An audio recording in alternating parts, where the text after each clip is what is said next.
महिला सीट आरक्षित हो गई है नगर परिषद के लिए गोड्डा में, तो उसको लेकर के क्या सोच है और इस फैसले को आप कैसे देखते हैं? नहीं, हर एक फैसले का हम स्वागत करते हैं और देख रहे हैं आगे आगे होता क्या है। आप भी देखिए क्या होता है। तो क्या गुड्डू मंडल जो है वो अपनी पत्नी के साथ इस बार मैदान में आएंगे? नहीं, देखिए, पत्नी के साथ मैदान में आएंगे नहीं आएंगे, बात की बात है। पत्नी क्यों, बहुत सारी बहनें भी हैं शहर में, उनके साथ भी आ सकते हैं। तो ये कहना मुश्किल है अभी, ये बात का बात है, बाद में सोचेंगे। अभी जो है मंथन चल रहा है, हाँ, जैसा जनता का रहेगा।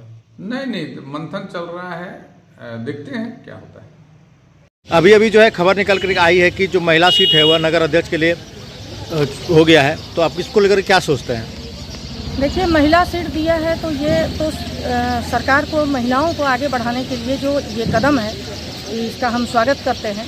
और हम चुनाव लड़ रहे हैं, इस बार अध्यक्ष का चुनाव लड़ रहे हैं और जनता का अगर आशीर्वाद रहा तो कार्य करने का पूरा मौका, अगर जनता चाहेंगी कि हम बेहतर कार्य कर सकते हैं तो एक मौका उनसे मांगेंगे, उनका आशीर्वाद मांगेंगे। इस फैसले को आप कैसे देखते हैं? ये एक अच्छा फैसला है और महिलाओं को आगे बढ़ाने का जो फैसला है ये इसका हम स्वागत करते हैं। सर, नगर अध्यक्ष के लिए जो सीट है महिला आरक्षित हो गई है, उसको लेकर के आप क्या सोचते हैं और इस फैसले को आप कैसे देखते हैं और आगे आपका क्या स्टैंड रहेगा? देखिए, चुनाव आयोग का यह जो है उचित निर्णय है और महिलाओं का सम्मान मिलना ही चाहिए। और जब महिलाएं आगे आएंगी, एकदम कदम से कदम मिला के चलेंगी, तभी समाज का विकास होगा। तो एक अच्छा निर्णय है चुनाव आयोग का। और जहाँ तक मेरे स्टैंड का सवाल है तो यह तो निर्णय अब सब लोगों के राय विचार से, नगरवासियों के राय विचार से जैसा मतलब जो होगा। आप अगले चुनाव में सर आ रहे हैं अपने पत्नी के साथ में या फिर किसी और के साथ में, इसको लेकर के क्या कुछ कहिएगा? देखिए, अभी इस संदर्भ में कुछ कहना जल्दीबाजी होगी। अभी बिना लोगों से राय विचार किए हुए कुछ कहना जल्दीबाजी होगी, इसलिए अभी निर्णय का इंतजार किया जा सकता है।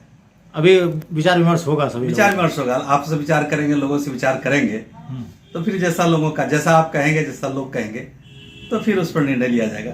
फिलहाल आपके हिसाब से क्या लग रहा है सर?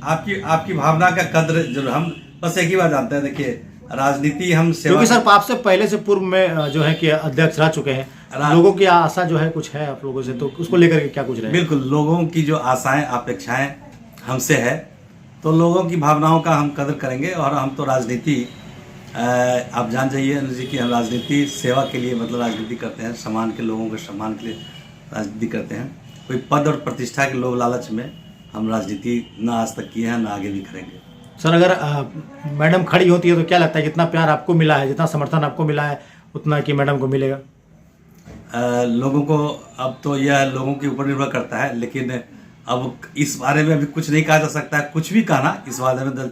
अभी तो इस पर निर्णय लेना है कि मैडम खड़ा होंगी कि नहीं होंगी, उसके बाद ही कुछ सोचा जाएगा कि लोगों का प्यार। तो जब ये फैसला आया तो आपने उन्होंने कुछ बातचीत की या नहीं की? नहीं, अभी तो जस्ट फैसला मतलब जो है सो आया ही है। और अभी तो जस्ट हम आए ही हैं, घर आए हैं। तो लोगों से घर में क्या विचार करना है, लोगों से विचार करना है, नगरवासियों से विचार करना है कि लोग इसको किस रूप से देखेंगे। जैसा लोगों की भावना, लोगों की इच्छा, और लोगों के इच्छा को ही सम्मान किया जाएगा। मेरी अपनी कोई इच्छा कुछ नहीं है, मेरा सब कुछ नगरवासियों के सम्मान, उनके विकास, शहर के विकास के लिए ही समर्पित है। और एक बात निश्चित रूप से यह जाने कि 10 साल मैंने अपने जीवन के बहुमूल्य समय को शहर नगर के विकास में, लोगों को सेवा और सम्मान में लगाया है। तो लोग जैसा कहेंगे, जो लोग जैसा चाहेंगे, उनकी भावना का कद्र किया जाएगा। इस संदर्भ में जैसा होगा फिर आप लोगों से राय विचार करने के बाद फिर जैसा होगा वैसा सूचित किया जाएगा जी। आप लोगों को इसकी जानकारी दी जाएगी। फिलहाल आप इस फैसले का समर्थन कर रहे हैं? हाँ, निश्चित रूप से महिलाओं को सम्मान मिलना चाहिए। और महिलाएं जब तक हर क्षेत्र में आगे नहीं आएंगी और कदम से कदम मिला के नहीं चलेंगी, तो फिर इस समाज का, देश का, राष्ट्र का विकास नहीं होगा। अच्छा, बढ़िया निर्णय है। बहुत बहुत धन्यवाद।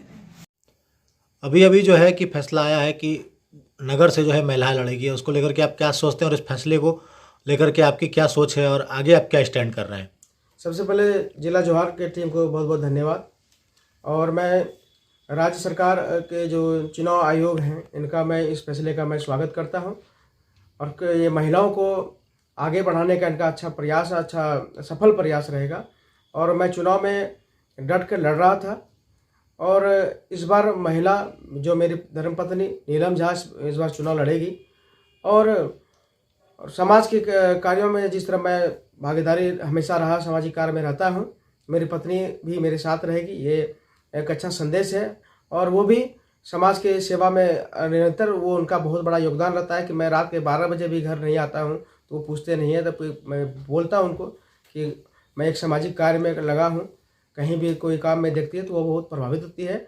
और वो जो निर्वाचन आयोग का जो निर्णय है, मैं इनका स्वागत करता हूँ और बहुत बहुत धन्यवाद निर्वाचन आयोग का। आपको क्या लगता है जितना समर्थन, जितना प्यार आपको जनता से मिल रहा था, उतना प्यार आपकी पत्नी, उतना समर्थन आपकी पत्नी को मिलेगा? बिल्कुल मिलेगा। और हर लोग यहाँ पे, बहुत लोग हैं ऐसे जो बुद्धिजीवी वर्ग से आते हैं, जो महिलाओं को आगे बढ़ाना चाहते हैं, महिला सशक्तिकरण जो कहते हैं कि हमारा जो राष्ट्र है महिलाओं को आगे बढ़ाने में हमेशा आगे रही है। और मैं गर्व से कहता हूँ कि मैं नीलम झा गोड्डा नगर परिषद की बखूबी से और उनके जनता के विश्वास में खरी उतरेगी और मैं उनका समर्थन करता हूँ। महिला सीट आरक्षित हो गई है, इस फैसले को आप कैसे देखते हैं और आगे क्या आपका स्टैंड रहने वाला है? देखिए, मैंने जब चुनाव लड़ने की सोची थी तो मैं आपको पहली बार बता दूं कि मुझे चुनाव लड़ने के लिए प्रेरित मेरी पत्नी नहीं किया था। मेरी पत्नी मुझसे ज़्यादा पढ़ी लिखी है और समाज के लिए और जो यहाँ पर व्यवस्था थी उसको लेकर वो काफ़ी पहले से चिंतित रहती थी और मुझे बार बार कोसती थी कि तुम एक पत्रकार हो फिर भी हर चीज़ को तुम सुधार नहीं पा रहे हो। तो उसने जब 5 साल मेरी शादी के हो गया, संयोग देखिए कि जब मेरी शादी हुई उसके बाद ही 2 महीने के बाद चुनाव था, तो उसने पूरा कार्यकाल देखा है और उसने अपनी पढ़ाई जो है मेरिट से पूरी की है सीसी यूनिवर्सिटी से। और 3 साल यहाँ सेंट थॉमस गोविंदपुर में उसने biology teacher as a senior biology teacher में उन्होंने अपना योगदान दिया। तो एक शिक्षक होने के नाते वो हमेशा चिंतित रहती थी कि यहाँ पर जो व्यवस्था है वो उसमें कुरीति फैली है। तो उसने मुझे प्रेरित किया था, मेरी पत्नी ने, कि कहा था कि तुम्हें चुनाव लड़ना चाहिए, तुम जैसों को यहाँ पर उतरना चाहिए, क्योंकि जो स्थिति यहाँ पर है उसमें जब तक हम जैसे लोग उतरेंगे नहीं तब तक यहाँ कुछ बेहतर होगा नहीं। और सौभाग्य देखिए अनुज की, भगवान की लीला देखिए कि महिला सीट आरक्षित हो गई। जिसने मुझे प्रेरणा दी थी, जिसने मुझे प्रोत्साहित किया था, वो अब खुद मैदान में चुनाव लड़ेंगे। वो इसको लेकर के उत्साहित भी हैं। उन्होंने कहा है कि तुम्हारे इस मुहिम को, जो मैंने तुम्हें कहा था इस मुहिम को आगे बढ़ाने के लिए, मैं तुम्हारे साथ डट के खड़ी हूँ और वो चुनावी मैदान में लड़ेंगी। और एक शिक्षित महिला होने के नाते और एक शिक्षिका होने के नाते मुझे लगता है कि इस बार जो है मैदान में बढ़िया एक प्रदर्शन रहेगा और एक लोग जो है हमारे शहर के वो बेहतर विकल्प को चुनेंगे। तो इसलिए मुझे अब मैं ज़्यादा उत्साहित हूँ और मेरे लिए और आसान हो गया ये चुनाव, जहाँ तक मैं देख पा रहा हूँ। क्या लग रहा है जितना प्यार जनता आपको कर रही है उतना प्यार जो है आपको पत्नी को भी मिलेगा इस चुनाव में? देखिए, जनता एक बेहतर विकल्प ढूंढ रही है अनुज, क्योंकि जिस प्रकार से पिछले 15 साल से गोड्डा का विकास बिल्कुल रुका हुआ है और पिछले 5 साल से गोड्डा विपक्ष विहीन चल रही है। जो विपक्ष में लोग थे जिन्हें 5000 वोट देकर लोगों ने विपक्ष में रखा था, वो मौनी बाबा बने रहे। जब कहते हैं कि जब विपक्ष आपका मौन हो जाए तो सत्ता खुलेआम भ्रष्टाचार करने के लिए आराम से खुलेआम भ्रष्टाचार करती है। जिन्होंने चोर को चोर नहीं कह पाए, जो भ्रष्टाचार को भ्रष्टाचारी नहीं कह पाए, वो भी चुनाव मैदान में लड़ रहे हैं और कह रहे हैं कि हमें फिर से मौका दीजिए और हम बेहतर करेंगे। तो जनता फैसला करेगी। जनता को पता है कि कौन बेहतर कर पाएगा और बेहतर करने के लिए किस व्यक्ति को उस पद पर सुशोभित होना चाहिए, वो निश्चित रूप से जनता जानती है। मैं एक छोटा सा उदाहरण दूंगा कि जब आप अपनी बेटी के लिए एक वर ढूंढते हैं, जब अपने बहन के लिए लड़का ढूंढने जाते हैं तो 6 महीना इंस्पेक्शन करते हैं कम से कम कि वर कैसा है, उसका खानदान कैसा है, पिता कैसा है, उसका सर्किल कैसा है, उसका दोस्त कैसा है, किस वर्ग से बिलोंग करता है, कितना अच्छा लड़का है, सुयोग है कि नहीं, मेरी बेटी को खुश रख पाएगा कि नहीं, सारी तरह से आप देखते हैं। लेकिन नगर किसी के हाथ में देने से पहले 2 मिनट भी लोग नहीं सोचते, कहीं भी जाकर के वोट अपनी जाति के नाम पर, अपने स्वार्थ के नाम पर, अपने मोहल्लेवासी के नाम पर कर देते हैं।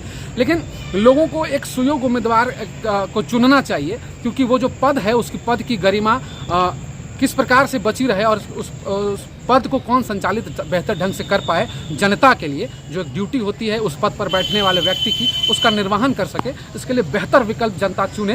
और चुनेगी भी जनता, मुझे इसका पूर्ण विश्वास है। मुझे यहाँ के बुद्धिजीवी जनता पर पूर्ण विश्वास है, और जो मुझे समर्थन, जो मुझे प्यार यहाँ पर मिल रहा था, मुझे लगता है कि अब जो राह है वो चुनाव की मेरे लिए तो खासकर ज़्यादा आसान हो गई है जब ये महिला सीट यहाँ पर घोषित हो गया, क्योंकि मेरी जो पत्नी है मुझसे ज़्यादा पढ़ी लिखी हैं, मुझसे ज़्यादा समझदार हैं, मुझसे ज़्यादा काबिल हैं उस सीट के लिए। जो है कि नगर अध्यक्ष का चुनाव जो है महिला आरक्षित हो गया, और आपका क्या स्टैंड रहेगा इसमें, और इस फैसले को आप कैसे देखते हैं? देखिए, मैं बार बार एक ही चीज़ कहता हूँ सभी जनता से कि जो पहले जनप्रतिनिधि रही हैं महिला, और जो जनता की सेवा के लिए अग्रसर रही हैं पिछले 5 साल से, उस पर फोकस करना चाहिए। चुनाव अचानक अधिसूचना के अनुरूप कैंडिडेट को अगर आप खड़ा करते हैं तो मेरे लिए ये मेरे समझ से बाहर की बात है, क्योंकि मैं तो कहता हूँ कि सबसे पहले कि जो जनता की जो सेवा है वो किसी पद की मोहताज नहीं होती है। इसलिए जनता ऐसे जनप्रतिनिधि को चुने जो सामंजस्य और आसान तरीके से सबसे मिलजुल पाएँ, सबका सुने, सबका समाधान हो, किसी के प्रति भेदभाव न रहे, चाहे वोट दिए चाहे नहीं दिए, जिस क्षेत्र से वोट आए चाहे नहीं आए, इससे कोई मतलब नहीं रहना चाहिए। चुनाव के बाद सबको एक नज़रिए से देखना चाहिए और सारे क्षेत्र का, सभी लोगों का विकास के लिए सोच रखना चाहिए। मेरी तो यही मंशा है। तो आप लगातार नगर अध्यक्ष के होड़ में थे कि आप भी प्रत्याशी हैं, तो अब जो ये फैसला है क्या इससे आप सहमत हैं, और क्या आप अभी बने रहेंगे? हाँ, अभी देखिए, वार्ड को छोड़ करके तो अभी हम लोग निर्णय शहर के लिए नहीं ले सकते हैं, इसलिए कि और अभी जो हम लोगों के अभिभावक हैं उनसे वार्ड में हम लोगों को चर्चा करनी है कि पिछला 5 साल जो कार्यकाल रहा उससे क्या संतुष्टिजनक मैंने उन लोगों को लगा कि नहीं लगा। वार्ड के लिए भी मुझे सबों से पूछना है, समझना है। वो मेरा निर्णय तो अभी तक कुछ भी नहीं है, लेकिन इतना तय है कि वार्ड में ही हमारी पत्नी चुनाव लड़ेगी। तो आप नगर अध्यक्ष के पद पे अभी जो है कि आप सेटिस्फाइड नहीं है? हाँ, अभी वहाँ तक मैं नहीं सोच पा रहा हूँ। नहीं सोच पा रहे हैं।